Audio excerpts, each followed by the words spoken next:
மதசார்பின்மை. கஞ்சிக்கு நாமளே சிங்கி அடிக்கிறோம், இன்னொருத்தருக்கு பீடா வாங்கி தராராம். நம்ம கால் சேத்துக்குள்ளே மாட்டி நிற்கிது, நம்ம ஜனங்களும் சேத்துக்குள்ளேக்கிறாங்க. எப்படியாவது ஊனி ஈனி போய் கரையில் ஏறி சேத்துல இருக்கிறவனை எழுத்துட்டு போனோம். இல்லை ஒட்டுமொத்தமாக எல்லோரும் சேர்ந்தேப்பா ஒரே முட்டை நடந்து சேத்தை கடந்து கரைக்கு ஏறணுன்றோம். நீ சேத்துக்குள்ளே உன் கால் முக்கிருது, நீ கரையில் நிற்கிற பாய்கிட்ட கை காட்டுற, நல்லா இருப்பாய் நல்லா இருப்பாயின்னு. எப்படி சரியாக இருக்கும்? இஸ்லாமியர்கள் அடுத்த கட்டத்தை நோக்கி போயிட்டான். இது நமக்கு எதிரானதா, இதை தகர்க்கணுமா, நோ ப்ராப்ளம் அப்படின்ற மாதிரி அவன் வந்துட்டான்.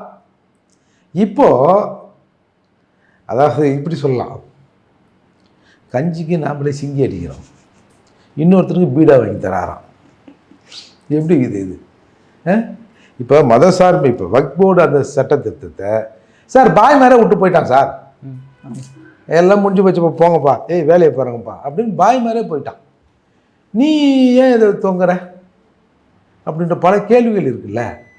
இதில் மற்றவங்கள கண்ணா மணிக்கு அவன் வந்து யூடியூப்பில் உட்காந்து பேசுகிறானுங்க, போகிறானுங்க, வரானுங்க, அப்படி இப்படின்னு இவரா வந்து, அதாவது திடீர்னு வந்து ஏன் இவ்வளோ புலம்பல்